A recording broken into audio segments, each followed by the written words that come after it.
Sun is back.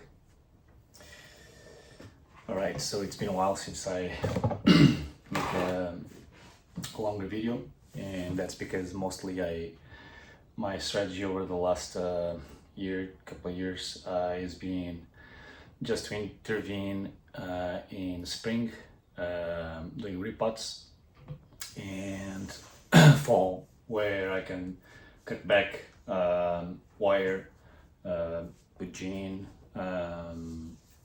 shari, all those cool things. I'm in California, so I'm in zone 10B in this case, and if you look at my shorts, you'll see that this year I tried to follow with the development that occurs since spring to now fall, where I don't touch the trees. These guys were in spring lush green, full of leaves, and then when we get to summertime and it hits 80-85 Fahrenheit and the humidity is so low that the leaves shrinkle, get sunburned, and it ends up not looking so good. But I still had pretty good 4 months of beautiful looking Japanese maples. It's hard to keep Japanese maples in California. Fortunately, my setup still allows me to get some extra humidity, and I think that I dialed in a better strategy and just let them grow, let them get sunburn, and then the inner leaves will still hold a little until fall time. And then we get to the stage where leaves already fell a lot of them, and the tree is absorbing all that, all those pigments, all that energy in the leaves gets absorbed as they change color, and the tree also builds tissue, meaning at this stage you can thicken a lot.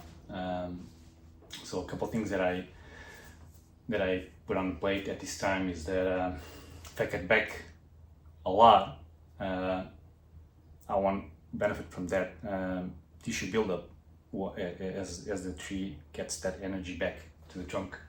In this case, the trunk, the serious, they hold that energy mostly in the trunk, I believe. That's my theory or what I've heard. If you go to junipers, will be on the root, or pines as well. So what I'm saying is that I have to play with cutting back or not cutting back, depending on the stage that the tree is right now. These trees are in development. If I just start chopping, it makes no sense. It's just going to be counterproductive. The trunk will not thicken, and I might get branching and all that, but if you get a little twig, it's never going to look like a grown-up aged tree, right? So another couple mistakes that I've done here. This tree, compared to the others that I use a different soil, didn't develop that much, although the pot is a good size to allow that. I could have used a pond basket to get more airflow and promote all that development. I didn't, and I can see the difference from another one that I can show you in this video. So we didn't get a lot of thickness. The soil that I used was basically APL, Akadama, pumice, lava rock. I fertilized pretty well, but and despite that we had development, it's just not at the same step, at the same level as the other ones that I put on a soil that has a little bit of a more organic component. And I can't tell you about that soil. I know that it has Akadama and lava rock. It doesn't have pumice. It's a mixture that I buy from a local nursery. It has a little bit of more organic component for sure. And every time I used it, my trees just develop very well. So it's not organic soil, but I'd say it's going to be like a 75% Akadama and lava rock and 25% of other things that I'm actually not sure, unfortunately. So in this tree, I didn't use the right soil. If I wanted development, I could use a better pot. If I wanted more development, like a pond basket or even a plastic bigger tub. But compared to this, I don't know if there was advantages on that. But the pond basket for sure, I can see a lot of difference. On this one, I got excited, like we all get in the beginning, and I started reducing the pot until I get to this very shallow guy. So if my goal is to thicken up the trunk, in this case I used, I think, about 9 Japanese maple seedlings. I put some wrap around, and I'm trying to do a fused trunk, and the goal is to be faster that way. But as I reduce the pot and put it on inorganic soil, I end up limiting the tree in terms of development. It's still developed pretty well. I'm still a little surprised. There's a bit of a fusion in the trunk. I can show on detail when I work on it. But it could have been better. It could probably be double the thickness right now. Things are different. I changed my whole setup in the house. My little bonsai corner in this kind of a gym that we have. All my tools are over here. I'm gonna show you. I got a little corner here. That's my tools in that box. A little bit of tray for trash, wire, more tools, and the tool that I'll be using to make this intervention. And I'll just show you the difference between these that I'm gonna work today and the rest. So these ones are still a lot greener, different soil, a few mistakes over here, but the one that I can compare the best is this one over here on a tub. And the trunk of this guy was thinner than the other one that I'm working there, and it's now probably 50% thicker. The special soil that I was talking about, I think it played a huge difference. Not Japanese maple, but I can show you also with a pond basket. This guy was, it's at least double the size and the thickness of the trunk that it was before. It was just a little twiggy, and there was not a lot of green in it. So huge improvement.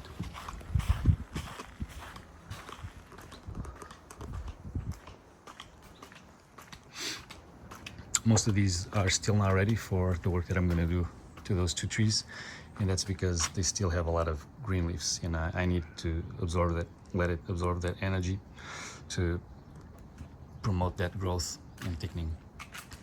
There might be one here that I can still work on, and we got to give it at least a couple weeks to a month for these ones. Might even be a little early to start working on this, but this year I don't have that much time. I only have 1 day a week that I can push through, and with 40 trees to go, I gotta start moving as fast as I can. Okay, so it's time to make some decisions. So this little guy, the goal is to thicken up the trunk, so I'm not gonna do any cut back unless there's bar branches that are in the same parallel area of the trunk, and something that goes completely against any benefit on the design. I can see that this branch or this one, I can consider either the apex, but one of them, they are all the same thickness. If I let it go, it's going to create a bulge here, and I'm going to have to cut it at some point, so one of them had to go.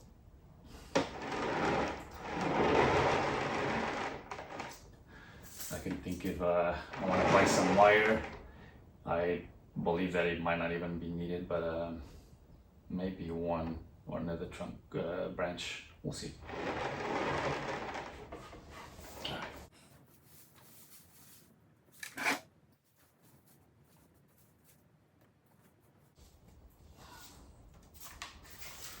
Just trying to clean up a little. I'm gonna just press my fingers. I don't want to remove a lot of the green leaves that are still here. I think that you can still benefit a little bit from absorbing those pigments that, I don't know, I think chlorophyll and all that stuff. And then probably some kind of hormones, energy, starch, sugars. I'm not very technical on that, but I know that that's where it comes from. And if you want to have the tree develop as fast as possible, that will be beneficial. My front, if I'm not wrong, my front is over here.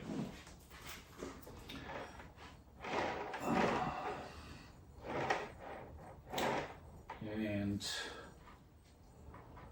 I like the change of movement on this one, so I might consider actually cutting back the strongest branch here. This is very straight. I can also compensate with this.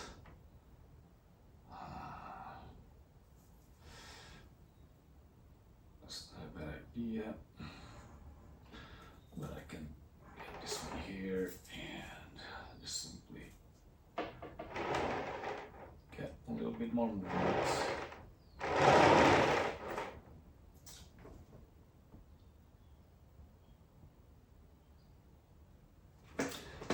This the other front, it's like too much branches direction.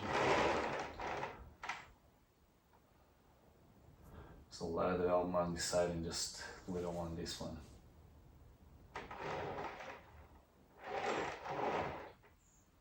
This makes more sense.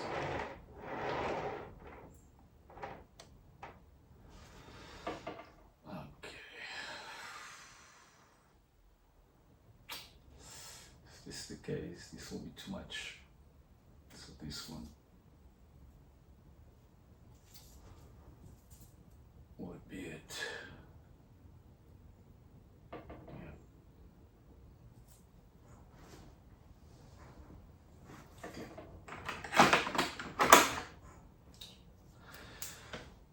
I'm going to start from the bottom. I have the first branch here. Can I have a bar branch growing on the other side? These guys here. I'm cutting this because I don't want the tree to spend energy promoting things that later on I'll have to cut completely to the base of the trunk.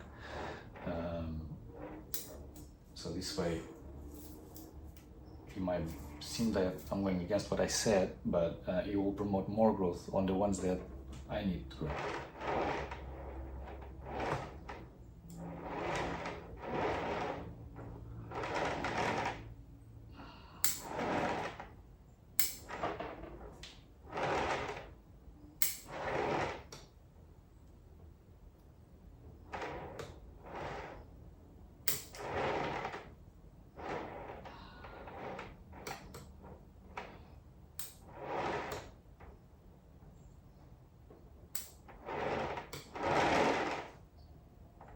I'm just making little tweaks basically.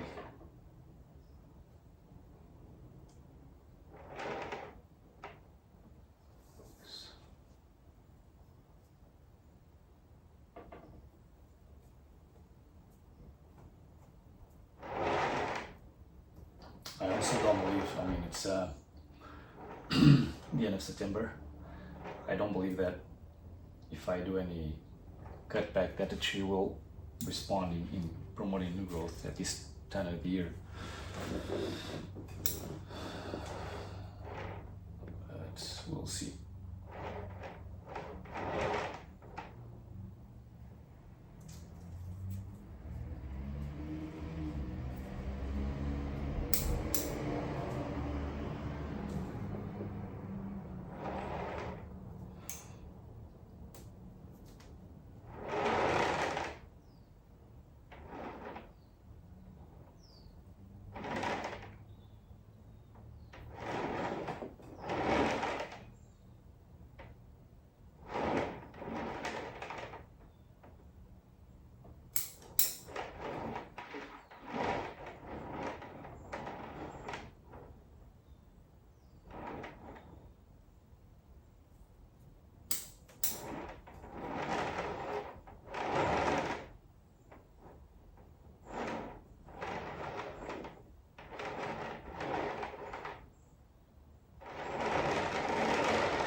So I'm cutting this branch. I'm leaving about half an inch of a little stub because the branch will lie back a little. This stub will dry, and then in spring we'll have shoots coming out of this area. And then in the next fall will be dried out to the point that we can cut so that it's seamless. And if you have to do it in the next season again, you can make it happen.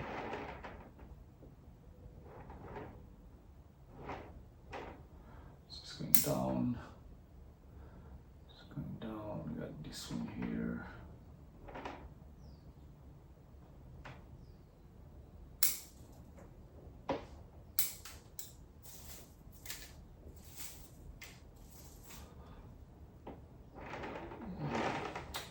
And then here we got a branch bar.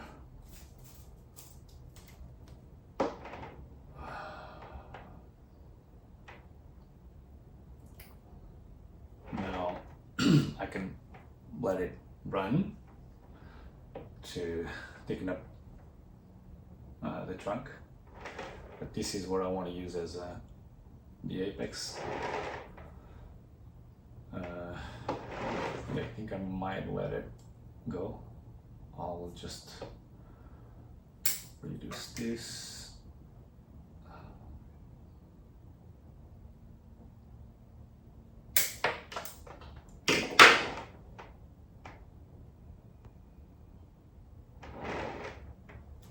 That's it. Now,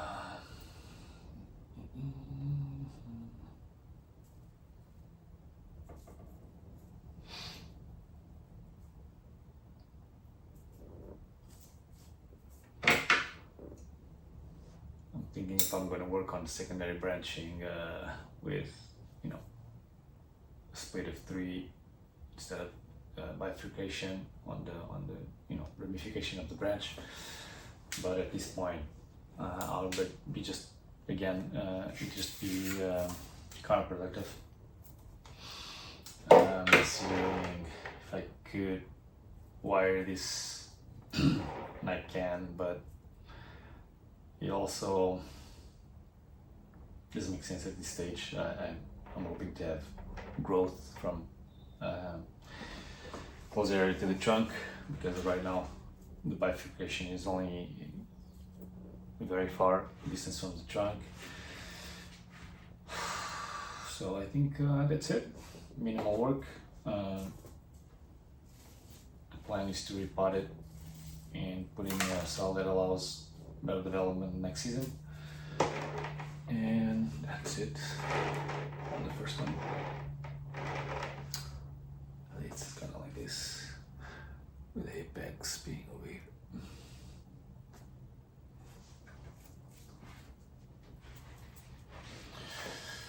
Next tree.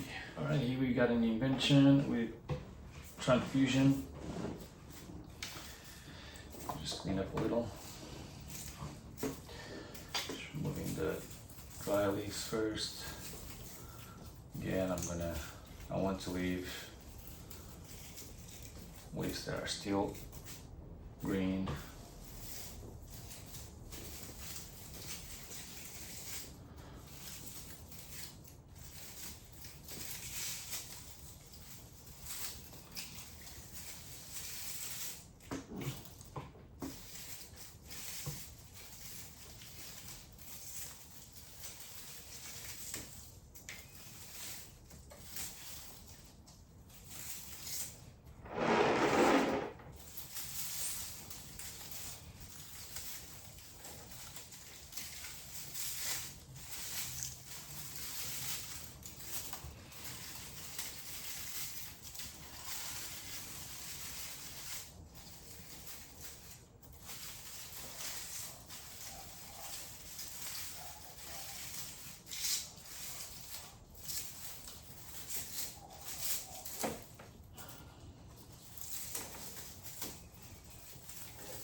go here.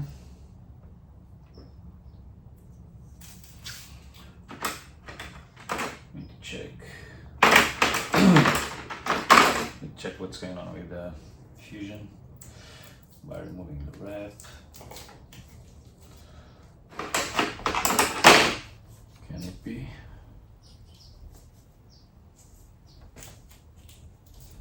Yeah. It's making it hard on me. Yeah.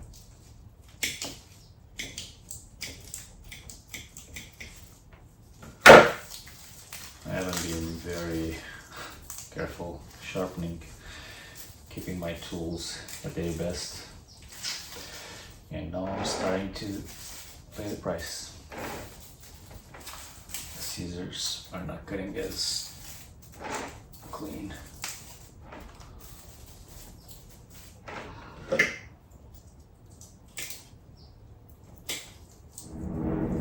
Surprising.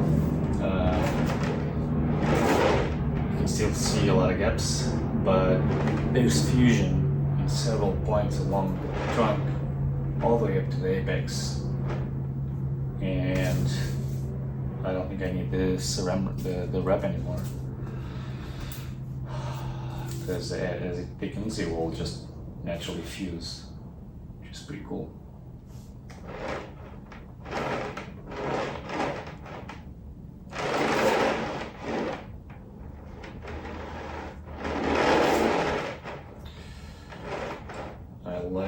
This is different, but I think I'm gonna twist it a little. I don't know if it's noticeable there. Yeah, same thing. So let's start from the bottom to the top, checking for branches that make no sense. That the tree is not going to benefit in any way aesthetically. Bar branches, downward branches, very vertical branches. I might not even wire, because it seems to me that this is looking naturally good. I'm gonna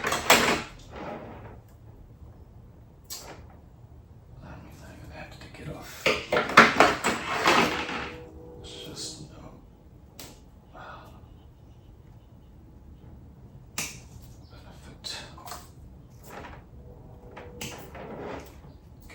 this one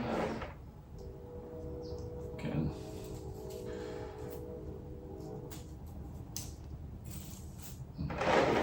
This cannot happen.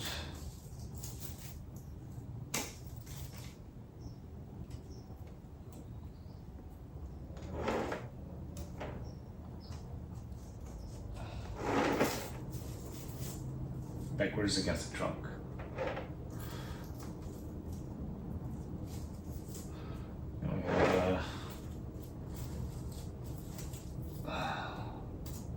Bar branches,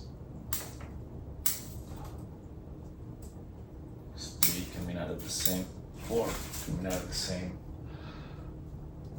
trunk zone.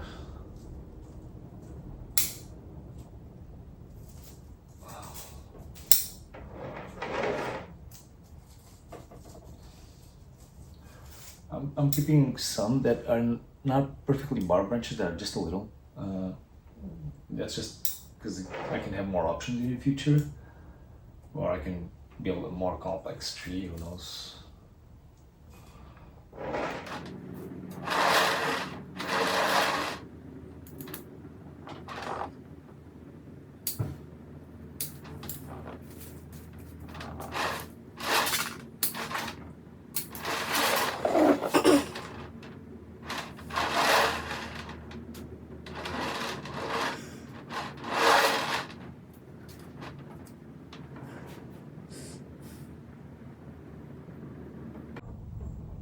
Okay, so as you can see, there's a lot more branches on the top of the tree than lower branches.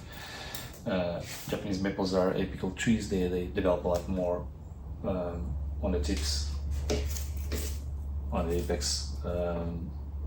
So over here, since I have so much ramification already, I'm gonna let the apex still develop more, but I want to cut back on the top so that I don't allow that it thickens up too much in the top and then the bottom doesn't have that much progression.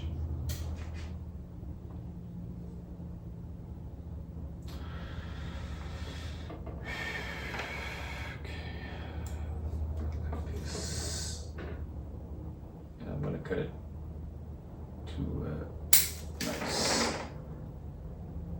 right above the budding area.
End up getting back just a little bit more on the 50% upper part of the tree. I don't feel the need to wire. Ramification is kind of like on this orientation. And styling by cutting my work pretty well because there's so much options.